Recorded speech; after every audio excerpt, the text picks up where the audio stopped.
Assalamualaikum warahmatullahi wabarakatuh. Yang terhormat kepada Abi dan Umida selaku pengasuh pesantren Super Kamar Ibn Julah. Yang terhormat teman-teman saya semua, guru-guru semua, orang tua saya yang ada di rumah, yang saya banggakan dan saya cintai. Di sini saya Almeida dari kelas 9 dan Al-Quran Ibn Julah akan mempresentasikan yaitu pelajaran fikih tentang pinjam meminjam, muamalah tentang pinjam meminjam. Nah, jadi pinjam meminjam itu adalah sesuatu yang dapat memberi manfaat kepada orang lain dan dia itu tidak. Nah, pinjam meminjam itu disebut dengan istilah ariyah.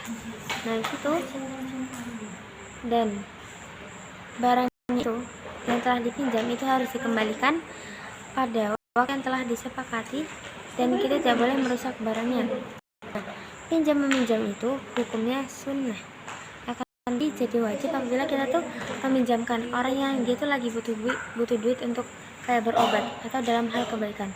Dan tapi pinjam meminjam itu menjadi haram apabila uangnya itu digunakan untuk maksiat. Nah, harus ada beberapa yang harus diperhatikan apabila ada seseorang dia tuh telah bersungguh-sungguh untuk membayar utang piutang ini akan tidak sanggup atau masih belum bisa, maka hendaklah kami itu memberi kelonggaran atau ikhlas itu lebih baik. Sesungguhnya Allah itu akan balas kalian. Nah, di situ yang demikian itu pinjam meminjam itu sering terjadi dan dijelaskan dalam surat Al-Maidah ayat ke-2. Nah, di situ yang meminjamkan itu harus pemilik asli barang itu, tidak mengutang dan lain-lain. Habis itu para peminjam itu harusnya memanfaatkan itu untuk kebaikan dan tidak merusak barang itu. Habis itu barang yang dipinjamkan itu bermanfaat. Habis itu harus ada ikrar atau pernyataan dengan saksi. Nah, habis itu ada utang piutang itu hukum mubah. Ada dalam hadis riwayat Ibnu Majah ke 2421. Nah, situ meminjamkan itu sama dengan sedekah dan itu termasuk juga sebagai rasa tolong menolong terhadap sesama. Dari situ apa sih utang piutang itu? Nah, utang piutang itu adalah hal biasa di kalangan rakyat dan utang piutang itu termasuk akhlak terpuji apabila kita itu meminjamkannya.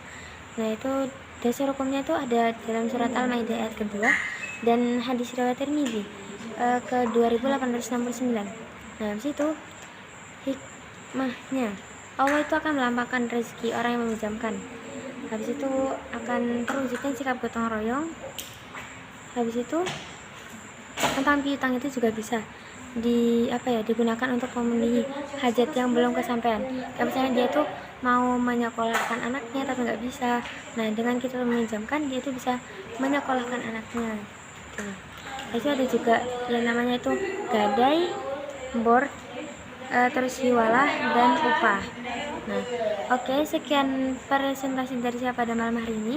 Mohon maaf apabila ada salah kata atau kekurangan. Wabillahi taufiq wal hidayah. Wassalamualaikum warahmatullahi wabarakatuh.